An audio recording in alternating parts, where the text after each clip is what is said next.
Hello everyone, welcome back to another episode of NISHANA'S recipe notes. ഇന്ന് നമ്മൾ ഉണ്ടാക്കുന്നത് തക്കാളി കൊണ്ട് ഒരു കറിയാണ്. ഇത് വളരെ സിമ്പിളായിട്ടും വളരെ ഫാസ്റ്റായിട്ടും ഉണ്ടാക്കാൻ പറ്റുന്ന ഒരു കറിയാണ്. ചോറിൻ്റെ കൂടെ കഴിക്കാനായിട്ട് നമുക്ക് പെട്ടെന്നൊരു കറി ഉണ്ടാക്കണമെന്ന് തോന്നുകയാണെങ്കിൽ ഈ ഒരു കറി പെട്ടെന്ന് തന്നെ നമുക്ക് ഉണ്ടാക്കാൻ പറ്റും.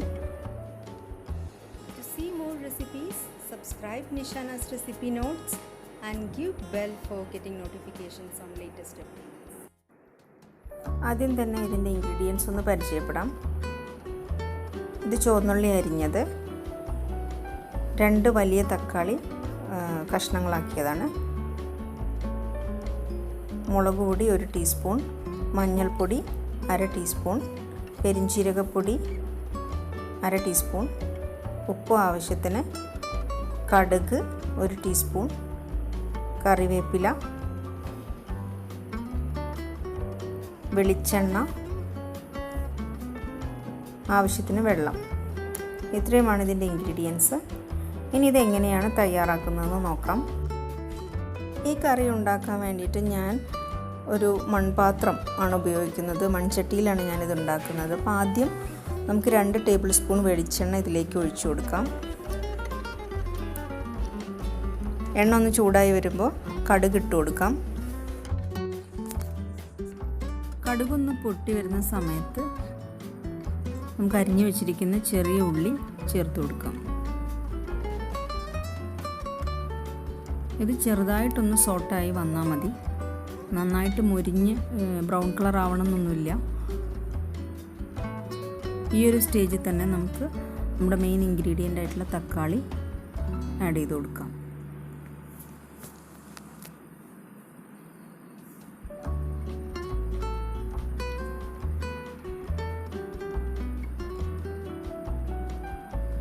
ഇനി ഇതിലേക്ക് ഇതൊന്ന് പെട്ടെന്ന് വഴന്ന് വെന്ത് കിട്ടാൻ വേണ്ടിയിട്ട് ശകലം ഉപ്പ് ചേർക്കുകയാണ്. നന്നായിട്ടൊന്ന് മിക്സ് ചെയ്യാം.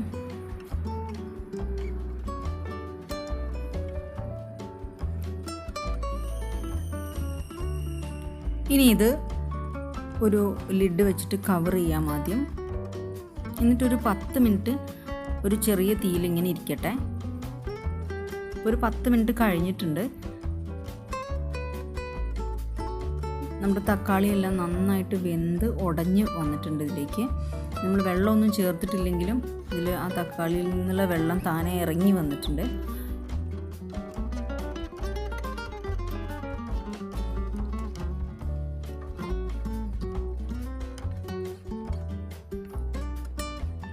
ഇനി നമുക്ക് നമ്മൾ അളന്ന് വെച്ചിരിക്കുന്ന സ്പൈസസ് ഒക്കെ ചേർത്ത് കൊടുക്കാം. മുളക് പൊടി ചേർക്കാം,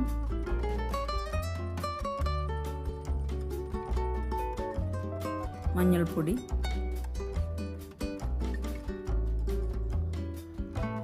പെരിഞ്ജീരകപ്പൊടി. ഇനി ഇത് നന്നായിട്ടൊന്ന് വഴറ്റിയെടുക്കാം.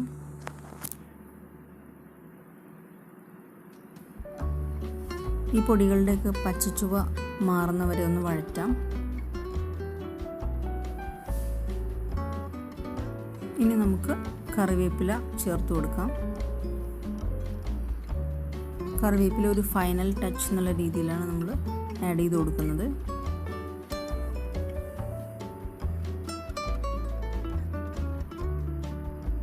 ഇനി പാകത്തിന് ഉപ്പ് ചേർക്കാം. ജസ്റ്റ് ഒന്ന് ചെക്ക് ചെയ്യാം, ഉപ്പ് എരിവൊക്കെ പാകത്തിനുണ്ടോയെന്നൊന്ന് ചെക്ക് ചെയ്യാം. ശകലം മുളക് പൊടി കൂടെ ചേർത്ത് കൊടുത്തിട്ടുണ്ട്. നന്നായിട്ടൊന്നുകൂടെ ഒന്ന് വഴറ്റിയെടുക്കാം.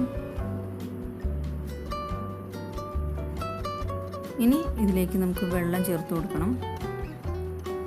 വളരെ കുറച്ച് വെള്ളമേ ഞാൻ ചേർത്ത് കൊടുക്കുന്നുള്ളൂ.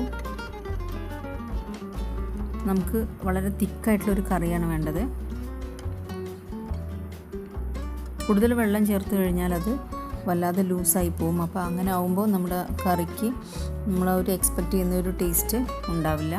അതുകൊണ്ട് വളരെ കുറച്ച് വെള്ളം ചേർത്ത് കൊടുത്താൽ മതി.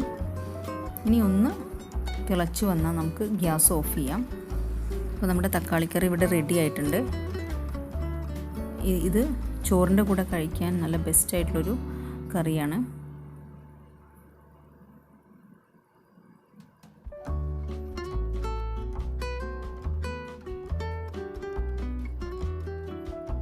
അപ്പോൾ ഈ കറി എല്ലാവരും ട്രൈ ചെയ്ത് നോക്കുക. എന്നിട്ട് നിങ്ങളുടെ ഫീഡ്ബാക്ക് അത് മറക്കാതെ കമൻറ്റ് ബോക്സിൽ ആഡ് ചെയ്യാം. അതുപോലെ തന്നെ എൻ്റെ ഇമെയിൽ ID nishanasrecipe@gmail.com എന്ന് പറയുന്ന മെയിൽ ID-യിലേക്ക് നമുക്ക് മെയിൽ ചെയ്യാം. വീഡിയോ കണ്ട് ഇഷ്ടപ്പെട്ടു കഴിഞ്ഞാൽ ലൈക്കും ഷെയറും കൊടുക്കാൻ മറക്കരുത്.